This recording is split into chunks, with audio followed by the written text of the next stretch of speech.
আজকে আমি ফরিদপুর থেকে ট্রাই করব মাত্র 180 টাকায় উডেন পিৎজা, যেইখানে কাঠের আগুনের মাধ্যমে পিৎজা বানানো হয়। ফরিদপুরের মধ্যে কিন্তু উডেন পিৎজা শুধুমাত্র তারাই বিক্রি করছে।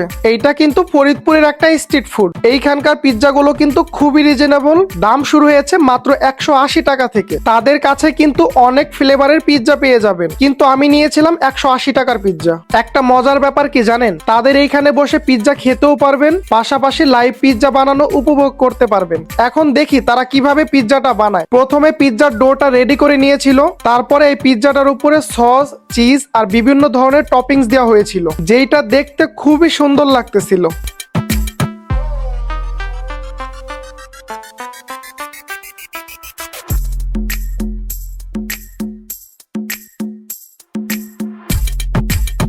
এই পিৎজাটা রেডি হওয়ার পরে গরম কাঠের ওভেনে এই পিৎজাটা ঢুকিয়ে দেওয়া হচ্ছিল। এই জিনিসটা দেখতে কিন্তু ইউনিক লাগতেছিল। প্রায় 8 থেকে 10 মিনিট এই ওভেনে থাকার পর আমার পিৎজাটা রেডি হয়ে যায়। এখন দেখা যাক এই পিৎজাটা খেতে কেমন লাগে। ভিডিওটা ভালো লাগলে এখনই আমার পেজটা ফলো করুন। চলুন এখন আপনাদের ইউনিক একটা জিনিসের সাথে পরিচয় করিয়ে দিই। আপনার প্রিয় মানুষকে আপনি এমন একটা জিনিস দিবেন যেটা অনেক দিন পর্যন্ত স্মৃতি হিসাবে রাখতে পারবে। আর যদি সেটা হয় এত সুন্দর একটা গোলাপ ফুল, তাহলে তো কোনো কথাই নেই। এই সুন্দর কিউট গোলাপ ফুলটার বিশেষত্ব হলো এই গোলাপ ফুলটা 3 থেকে 4 বছর তাজা থাকবে। দামটাও কিন্তু রিজনেবল। নিতে হলে এখনই ইনবক্স করুন। এখন আসেন এই পিৎজাটার টেস্টের কথা বলি। খাইতে আমার কাছে মোটামুটি ভালোই লাগতেছিল, আহামরি তেমন কিছু না। এই পিৎজাটার মধ্যে উড ফায়ারের হালকা স্মোকি ফ্লেভার পাচ্ছিলাম, তবে আরেকটু জুসি হইলে এই পিৎজাটা খাইতে ভালোই লাগতো। এই পিৎজাটা বানানোর সময় ভিতরে যে সসটা দেওয়া হয় ওইটা আরো ইমপ্রুভ করতে হবে। পিৎজার সাথে যে মেয়োনেজটা দিয়েছিল